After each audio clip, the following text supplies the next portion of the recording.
Unit 4 Assessment Review. Read the selection and choose the best answer to each question and fill in the answer on your answer document. Students at a local middle school are completing an assignment debating ways in which schools can deal with the growing dropout rates of the U.S. The following selections presents arguments from 2 middle school students. Paying for your presence.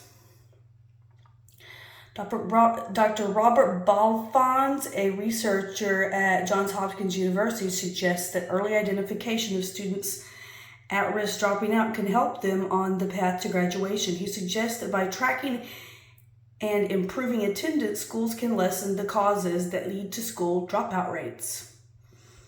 Paragraph 2. In completing their assignment, 2 students answered the question, should students be paid to go to school? Caden, 14, writes, yes, I think students should be paid to go to school. My mom is always telling me that I have one job, which is to go to school. So why not get paid for it? For most students, school does feel like a job. School hours mimic that of a full-time job, and students must be there just like teachers and principals. However, students are the only ones not getting paid for their time, yet we are supposed to be the most precious commodity. Paragraph 4. Most states have truancy laws that schools follow. Some parents are fined if their children miss too much school. If students are receiving wages for attending school, they may be less likely to skip. Additionally, if students were absent, they could pay their own fines. Financial literacy is now a part of the curriculum for most schools, so teachers could use real-world connection with students' wages to teach them responsible financial management. Kids our age often struggle with motivation, which is why most teachers provide students with incentives. On paragraph 5. If students were paid, that could be all the incentive needed to stay motivated at school, especially when the classes get harder. Students could earn more money for harder classes and for performance and progress made in each class. Students could even earn bonuses for grades and overtime for homework. Page 4, paragraph 6. College is getting more and more expensive, and many graduates come out of college in extreme debt, which means they owe a lot of money. Students could use their money to help pay for college. Recently, California passed a law making it legal for college athletes to receive earnings for playing collegiate sports.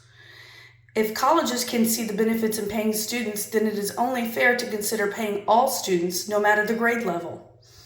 Paragraph 7. Lastly, paying students to go to school could teach independence. Students could use their wages to assist in paying for their school clothes. Some students are teased when they can't afford the necessary school supplies. No kid should have to endure that shame. Adulting is hard for most adults. So this could be an opportunity for students to learn how to function as a responsible, independent adult by learning accountable tasks. Students will be less likely to drop out if their money depends on it. Paragraph 8. Gabriella, 13, writes, no, I don't think students should be paid to go to school. Public education is free for students through taxpayer money.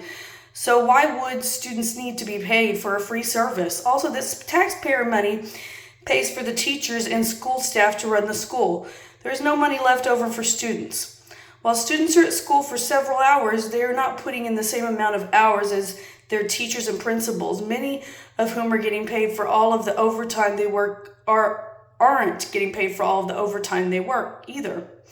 Yes, I do understand that some students may view school as a job, but it is more about the effort school requires.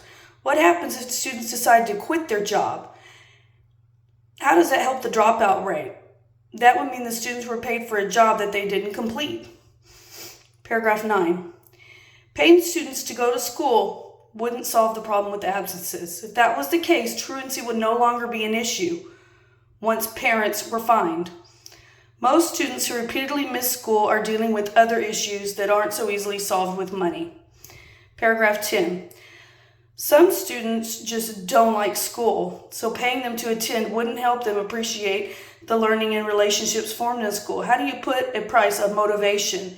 There are tons of people who can make a lot of money but aren't happy or quit their jobs for a job making way less. The issue of paying students to go to school is one thing. But what about the wage itself? Who would determine the amount paid for time, classes, homework? Will one school pay more than another? Will middle school students get paid more than elementary students? Paying students to go to school and to get good grades teaches students to only value the dollar and that everything has a price. Is that what we really want to teach the future generation of this country? Paragraph 11. Motivation affects attendance rates for students. There are other options to help motivation before paying students. For example, teachers could incorporate students' interest more into the lessons. Schools could also do more to create a sense of safety and belonging in the school space. Principals could survey the students who are at risk of dropping out to find out what they need to push through. Coping skills that teach grit could also be included in the school's curriculum to help students learn to overcome obstacles. Last paragraph 12.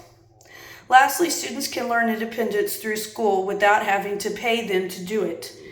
Being able to deal with conflict, navigate friendships, and learn socially acceptable behaviors happen repeatedly in a school setting.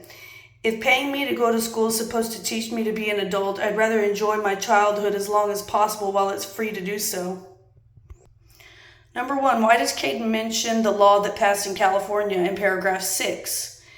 Is it A, to show that all students are created equal? B, to suggest that college athletes deserve to be paid? C, to add support for his claim that students should be paid to attend school? Or D, to imply that students should wait until college to be paid? Number 2, which of Caden's statements is an example of emotional appeal? Emotional appeal is something that touches your senses, your feelings. A, some students are teased when they can't afford the necessary school supplies. No kid should have to endure that shame. B, my mom is always telling me that I have one job, which is to go to school, so why not get paid for it? C, recently California passed a law making it legal for college athletes to receive earnings for playing collegiate sports. Or D, most students who repeatedly miss school are dealing with other issues that aren't so easily solved with money. Number 3, both Caden and Gabriella agree that A, teachers need to be paid more. B, students struggle with motivation. C, paying students to attend school is a good idea. Or D, all students will benefit from earning money for grades. Number 4, in paragraph 10, Gabriella most likely includes questions in her argument because she wants to A, stress the importance of solving the problem with dropout rates. B, emphasize the potential issues with paying students to attend school. C, illustrate how schools would no longer function if students were paid. Or D, describe why students do not want to be paid for their attendance. Okay, so paragraph 10, we underline they don't like school. How do you put a price on motivation? There are tons of people who make a lot of money but aren't happy or quit their jobs.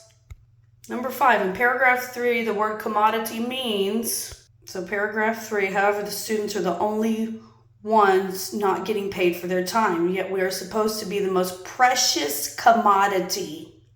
So is it A, something valued, B, money, C, something required, or D, worthless? Number 6, which sentence from Gabriella's argument highlights the idea that tackling school dropout rates is an ongoing process, not a simple process? A, for example, teachers could incorporate students' interests more into the lessons. B, that would mean the students were paid for a job that they didn't complete.